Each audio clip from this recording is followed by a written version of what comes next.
If you're a beginner looking for the honest truth about video editing along with some helpful tips, then stop scrolling and start watching.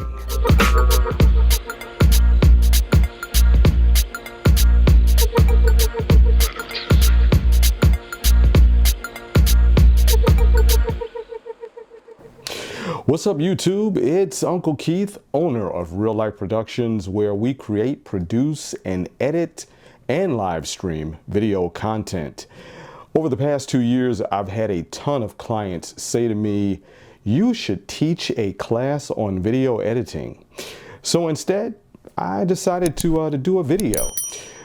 If you've done zero or very little editing, then you have found the right video. Now, quick disclaimer, any of the products that are shown on this video, any of the software providers, I am not receiving any type of compensation or payment from them. I am using them strictly for educational purposes only. So I am not receiving any compensation. So I am not promoting any of the products or software providers that you see on this video. Again, it is strictly for educational purposes only. So, disclaimer out of the way, let's get started. I first want to talk about the main three, the big three in video editing as far as software. So let's talk about what type of software, because that's probably the number one question I get is which is the best software for video editing. There is no right or wrong answer. Okay, so the main three that I consider to be the most popular are going to be Adobe Premiere, Final Cut Pro, and DaVinci Resolve. Now, no particular order there as far as which one's the best. Again, those seem to be the most popular ones out there these days, in my humble opinion. Now, there are a lot of them out there. Shout out to iMac and Cyber Director and Cyber Power, I think it might be called. Also, there are a lot of video editing software programs that are geared towards the mobile devices, your iPhone, your Android phone, your tablets, which, just as a side note, I'm not a fan of editing on your tablet or on your phone because it's just not enough screen real estate to really be efficient. So, but more on that later. So let's talk about the first one, the one that I use, which is Adobe Premiere. So Adobe Premiere has been around for quite a while. They first came out in 1991 as a Mac-only version. So again, they've been around for a while. Then in 1993, they came out with a PC version. So now, fast forward years later, they, like everyone else, or like many providers, are subscription based. So you can either get just Adobe Premiere, the editing software, by itself, or you can pay the higher subscription rate and get access to all of the Adobe apps, which includes Premiere, Adobe Audition, which is their audio editing software, and also you can get access to Adobe Photoshop, Adobe After Effects, Media Encoder. There's a whole slew of apps that Adobe has that you will have access to if you pay the higher subscription rate, which I think at the time of this video is $54 a month, which does seem, kind of steep, but you do get a lot for your money. Now, the Adobe Premiere by itself, I think that subscription price is $19 a month at the time of this video. They do, of course, offer student and educational discounts, and of course, like any other software, there is a free version, or well, not a free version, but a trial version where you can try it before you buy it. Now, real talk, because that's what this is about. Usually with any trial version, there's going to be some limitations. So you may not be able to get the full understanding of how the software works, but it will at least give you an idea of what you'll be dealing with if you decide to go the route of Adobe Premiere. So again, Adobe Premiere, great editing software. I've been using it for years. I started out, real talk, I started out using Sony Vegas. Yes, Sony has video editing software, believe it or not. So I started out using Sony Vegas. This was decades ago. And then, you know, I changed over to Premiere because Premiere is kind of considered the industry standard and used by many professionals. So when I tell people I use Adobe Premiere, you know, they give respect, you know, because they understand that that is the software that many professionals use, and it's kind of considered again, the industry standard, if you will. So, you know, Adobe Premiere, great software.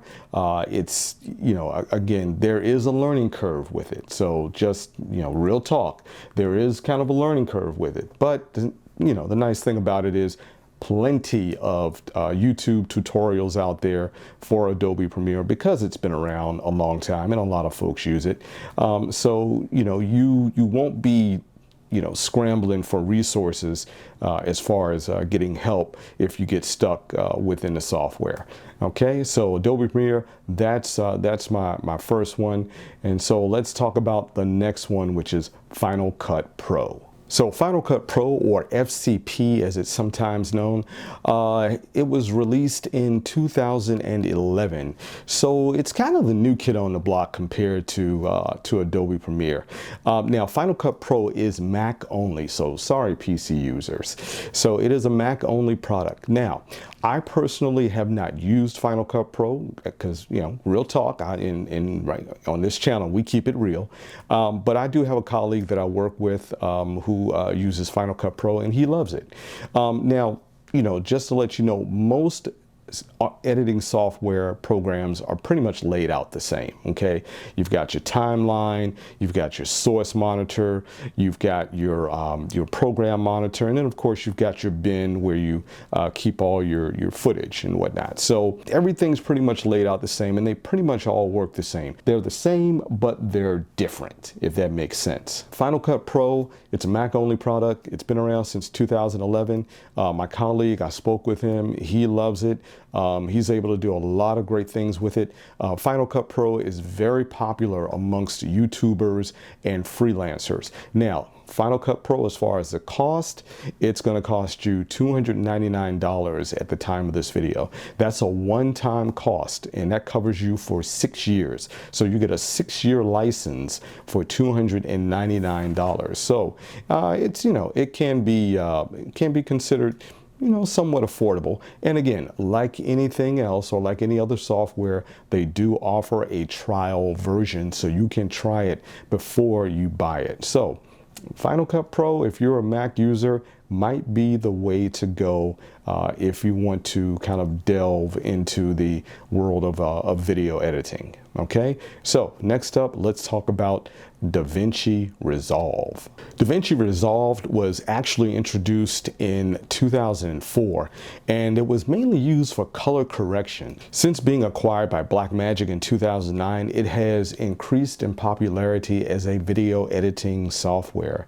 and it has really grown in the past 4 or 5 years, dare I say. And it's really popular because it has a free version that is really out of this world. So if I had to recommend a software to get your feet wet and to kind of cut your teeth on, it would probably be DaVinci Resolve, because you know, it's free. You got nothing to lose. You know, the only challenge is, of course, with any software is the learning curve. So DaVinci Resolve is a really good software. Again, I have not personally used it because, you know, I'm always busy editing on Adobe. But from what I've seen and what I've read, it is a really great software and does really good on color correction. Now, there is a Mac and a PC version, so that's good news. They do have a paid version, and what the paid version gets you is, you know, kind of collaboration tools.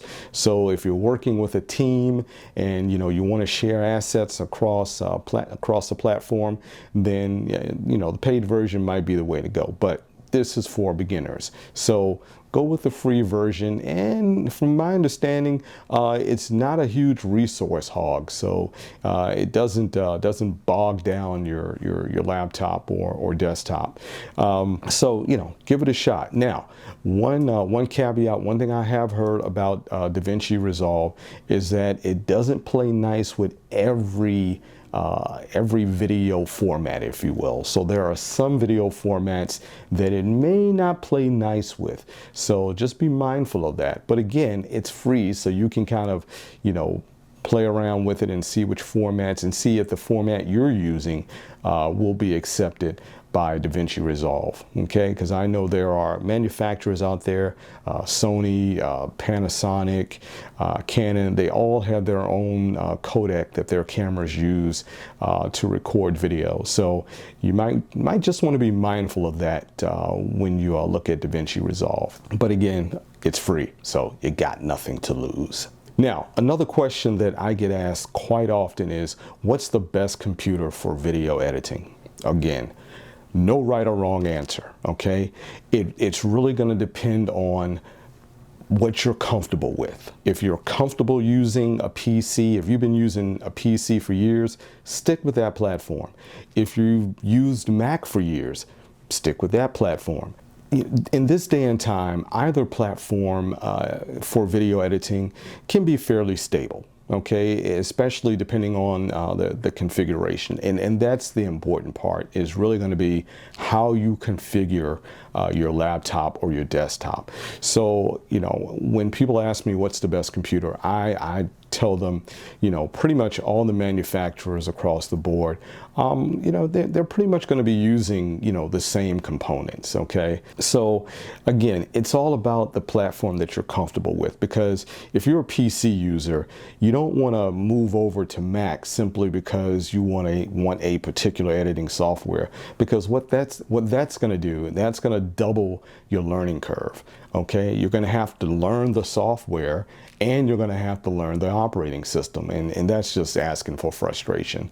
So I would say, if you're a PC person, then your choices are going to be DaVinci Resolve or Adobe Premiere.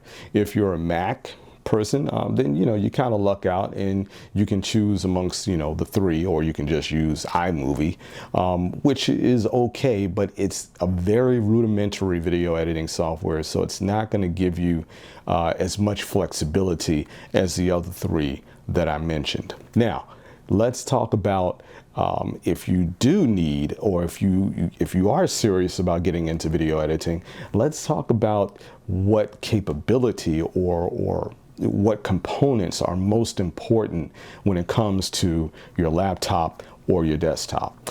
Regardless of which platform you use, the three most important items that I feel are going to be your RAM, your random access memory, the amount of RAM, your processor, of course, and of course your hard drive. Okay, so let's start with your RAM.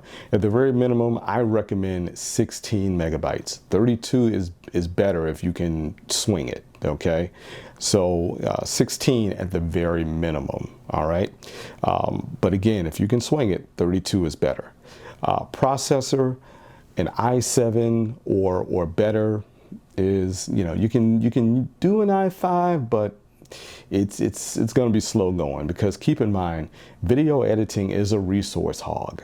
So an i7 or better, even the AMD Ryzen series are very good. So either one of those will work for you.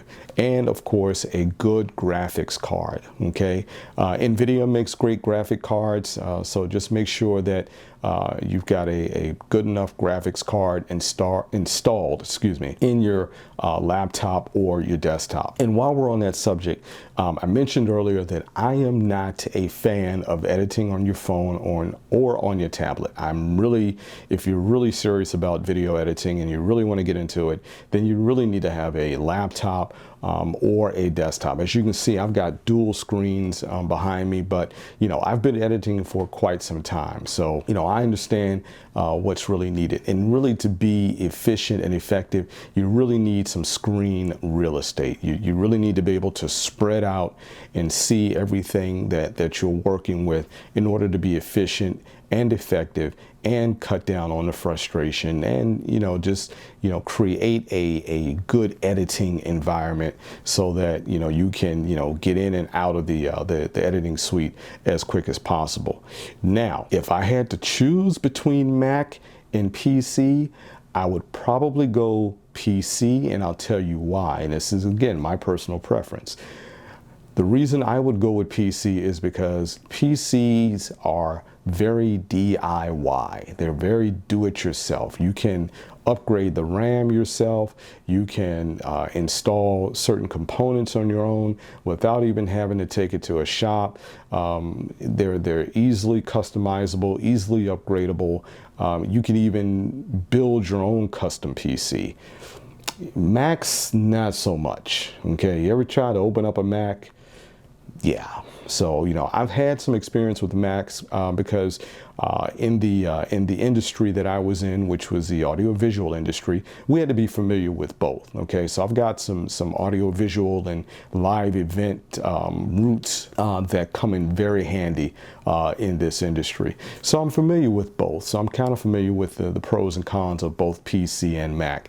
So, while Mac is great and they're robust and they're tough, they're not the easiest to upgrade, and PC is. And so, again, I've dealt with PCs for most of my career, so I decided to go the PC route when I started editing, and I just, I kind of stayed with that. It's like once you're married, you don't want to change horses in midstream. So I stuck with PC. So that's just my personal preference as to, which one I would recommend. So now, here are some tips before you venture off into the land of video editing, okay? So, very important. These are basic tips, but they will pay dividends in the long run. Tip number one, be organized. I mentioned this in the previous video, and I cannot stress this enough. I shoot a lot of content when I film videos, so it's not unusual for me to have 30 to 50 to 60 clips of video.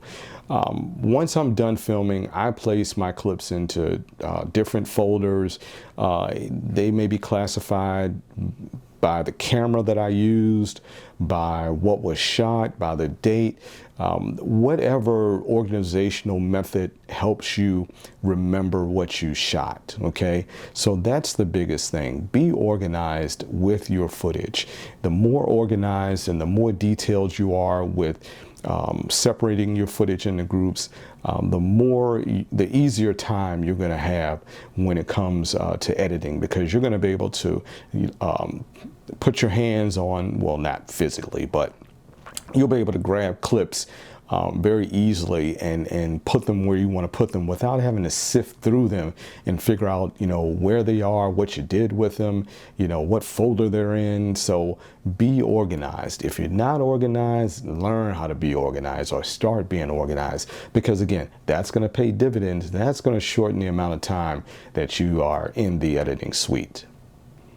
Number two, use an external SSD. A solid state drive, better known as an SSD. It's going to pay dividends down the road like everything else, okay? An SSD is a lot more reliable. It's faster because it has no moving parts like your conventional drive. It doesn't use a spindle. So it's going to be more reliable. It's going to be a lot faster. And by using an external solid state drive, you save wear and tear on your main drive, which is your C drive, which is where your operating system lives. And that's pretty much the heart of your computer. So if you can save wear and tear off of your C drive. I do all of my editing off of external drives. Now, I never use my C drive for any editing, and it has served me well. So strongly recommend that you utilize an external SSD.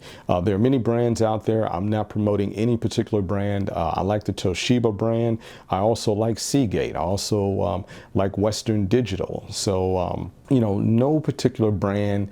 It really depends on what your budget is and what the reviews say. So I'm not promoting any particular brand of solid state drive. It is whatever is within your budget, but I would definitely recommend a solid state drive. Tip number 3, start small. Start off with a very small project. As a matter of fact, go out and shoot your own 30-second to 60-second video or bunch of clips, and then come back and just kind of play around with them. Okay, you'd be surprised at how much editing is required for just 30 to 60 seconds of video. What I would not do is I would not volunteer to edit your friend's wedding or your best friend's podcast. You are asking for a world of frustration and a world of hurt. So don't do it. Don't do it. It's going to be tempting, I know, because you're going to be excited that you got this new software and you want to try it out. But trust me, don't. Okay? Start small. Get your feet wet. Learn to navigate the software, understand where you have to go to do certain things. That's going to be challenging enough for you. So start small, but the main thing is to start. Tip number 4, shoot for the edit. Now, what do I mean by shoot for the edit? Okay, so this kind of piggybacks on being organized. A lot of my clients come to me, with clips and that they've shot, but they've gone out and filmed and they didn't have a vision or they didn't have a plan. So all the clips that they have don't fit what they want to do. They don't fit their vision, because when they went out and shot the video, they didn't have a plan. They didn't, stick to their vision, or, they didn't shoot with how they're going to edit the clips in mind. They didn't shoot with that in mind. So they didn't shoot for the edit. So it's important that when you go out that you have a plan and that you know how you want things to look in the end. So then that way you can go out and you can get the right clips, you can get the right footage, and when you come into the editing suite, when you bring all those clips into your editing software, they will begin to convey the story that you want to tell, because that's basically what editing is. It's putting clips together in a particular order so that it tells your story. Okay? Again, that's what editing is. It's taking those clips, putting them in a particular order so that they convey your story. Tip number 5, real talk, be patient. Editing is tedious and it's time consuming. So you've got to be patient. Don't become frustrated. You're really just going to have to kind of, be patient and just take your time so that, you don't overlook anything, because again, it is tedious, it is detailed oriented, but it can be enjoyable, but you have to take your time, you have to learn it. So I'm being real, I'm being honest, don't take this as a negative. All right, but I'm just being real. You got to take your time, because editing is tedious. It is time consuming, more time consuming, as a matter of fact, than the actual shoot, if you can believe that. So just a heads up, it's going to require some time. But the good thing is about video editing, there are plenty of tutorials out there. So if you get stuck, hey, you can always go to YouTube. Do a search for a tutorial, and 9 times out of 10, somebody's already had the same issue. They've already worked it out, and they will have the right tutorial, or they will have a tutorial that will help you get through whatever it is you're stuck on. So, that's the good news. Tip number 6, practice. Yes, I said practice. Shout out to Allen Iverson. You'll get it later. Anyway, practice. That's the most important thing. In order to become effective and efficient and create a nice flow, you really have to practice so that you can learn how to navigate the software, understand the ins and outs of the software, what it can and what it can't do. So you really have to practice, and you really have to spend time with that software to become proficient and effective. So practice. practice. You know, if you're really serious about becoming an editor, or if you're serious about getting into video editing, you're going to have to practice. At the very least, you want to practice so you'll understand that if you have to farm out your video to an editor, you'll understand what he or she has to go through to get the product back to you. You'll understand, you know, the language. You'll understand the nomenclature. Yeah, I like that word. You'll understand all the idiosyncrasies of video editing. So practice. That'll pay dividends down the road, and just help you overall when it comes to video editing. So there you have it. Some guidance and some helpful hints for those who are daring to venture into the land of video editing. And trust me, it's a land. If this video has been helpful to you, then make sure you leave a comment down in the comment section below. Be sure to like and subscribe to my channel so you can get notifications when I put out additional content. And if you'd like to see me create more videos like this, especially do a deeper dive into video editing, then let me know in the comment section below. And I really appreciate you guys tuning in and watching my channel. This has been your boy Uncle Keith, and I'm your uncle because I got all this down here because I've been in the industry a long time, ever since the VHS tape. So there you go. So learn from me, you know, grab these pearls of wisdom as I offer them, and you know, be sure to again, like and subscribe to my channel. I appreciate you watching, and I will talk to you soon.